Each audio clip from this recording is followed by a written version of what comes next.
Qatar ने किया 8 भारतीयों को फांसी की सजा देने की तारीख का ऐलान। अब जल्द से जल्द अपनी सेना के नागरिकों को भारत को बचाना होगा, क्योंकि दिन बचे हैं बहुत कम।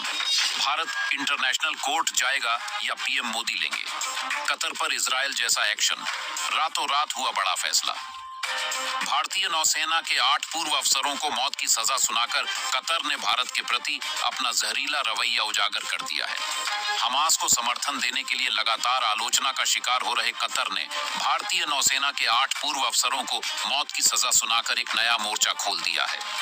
इजराइल गाजा युद्ध के दौरान आए इस फैसले की टाइमिंग इसलिए भी खास हो जाती है क्योंकि इन अफसरों पर कतर की कंपनी में काम करते हुए इजराइल के लिए जासूसी करने का आरोप लगा था। कतर के मंसूबों पर और इस फैसले की टाइमिंग पर बड़े सवाल उठ रहे हैं और इस फैसले की टाइमिंग ही बता रही है कि यह फैसला बदले की भावना से लिया गया है। इनके अलावा कोर्ट की गुपचुप कार्रवाई को लेकर भी सवाल हैं। पूरी कार्रवाई बेहद गोपनीय ढंग से हुई। भारतीयों को असाधारण रूप से लंबे अरसे तक अलग अलग जेलों में कैद किया गया। इन अफसरों पर सभी आरोप कतर की इंटेलिजेंस एजेंसी ने ही लगाए।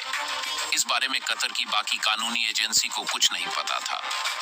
चलिए आपको बता देते कि अब भारत और पीएम मोदी के पास कौन से रास्ते बचे हैं कतर को सबक सीखने के। पहला, भारतीय नौसेना के पूर्व अफसरों को राहत दिलाने के लिए सबसे सहज और सरल तरीका तो यही है कि भारत कतर की अथॉरिटी को अपील करके इस फैसले पर पुनर्विचार करने के लिए कहें। इस फैसले पर बारीकी से अध्ययन करके इसकी कमजोरियों को नए सिरे से पेश किया जा सकता है। दूसरा, कतर की जिस अदालत ने बेहद गोपनीय ढंग से इस मामले की सुनवाई की और फैसला दिया, उसे इंटरनेशनल कोर्ट ऑफ जस्टिस में चैलेंज किया जा सकता है। ठीक वैसे ही जैसे कुलभूषण जाधव के मामले में पाकिस्तानी मिलिट्री कोर्ट के फैसले को चुनौती दी गई थी, भारत को यहां राहत मिली थी।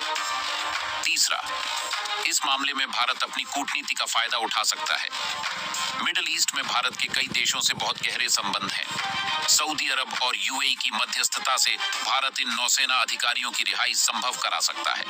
चौथा, कतर की आबादी में 25% योगदान भारतीय समुदाय का है। ये भारत की सॉफ्ट पावर की है, जो कतर जैसे देश की इकोनॉमी से लेकर देश के कई हिस्सों में का काम कर रहे हैं। वहां अहम पदों पर बैठे भारतीयों का दबाव भी कतर अथॉरिटी को पुनर्विचार के लिए मजबूर कर सकता है। पांचवा और सबसे महत्वपूर्ण, खाने पीने की चीजों से लेकर कई जरूरी साजो सामान के लिए खतरा भारत पर ही निर्भर है। इस कारोबारी रिश्ते का हवाला देकर भी उसे अपने फैसले बदलने के लिए मजबूर किया जा सकता है। और यदि सारे अनुरोध और आवेदन कतर की ओर से नामंजूर कर लिया जाए तो इजराइल वाली नीति अपनाकर भारत अपनी उंगली टेढ़ी भी कर सकता है।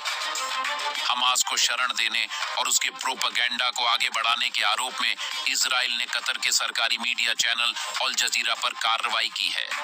अल जजीरा पर भारत की छवि खराब करने के भी आरोप लगते रहे हैं, इसलिए भारत इसको भी बैन कर सकता है। सातवां, जिस तरह हाल ही में कनाडा सरकार ने भारत के प्रति आक्रामक रवैया अपनाया है, कुछ वैसा ही कतर के केस में भी होता हुआ दिख रहा है। नौसेना अफसरों के केस में सुनवाई न होने पर भारत राजनयिक संबंध तोड़ने की चेतावनी भी दे सकता है, जिससे कतर का गला सूख जाएगा।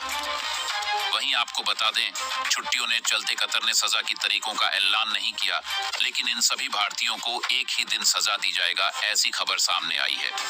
दोस्तों, आपके हिसाब से भारत को इनमें से कौन सा तरीका सबसे पहले इस्तेमाल करना चाहिए? कमेंट करके जरूर बताएं। इसी तरह से लेटेस्ट न्यूज सुनने के लिए दूरदृष्टि न्यूज चैनल को सब्सक्राइब करें तथा वीडियो को लाइक करें व अपने सभी दोस्तों को शेयर करें, जिससे सभी को जल्द से जल्द जानकारी प्राप्त हो सके। जय हिंद।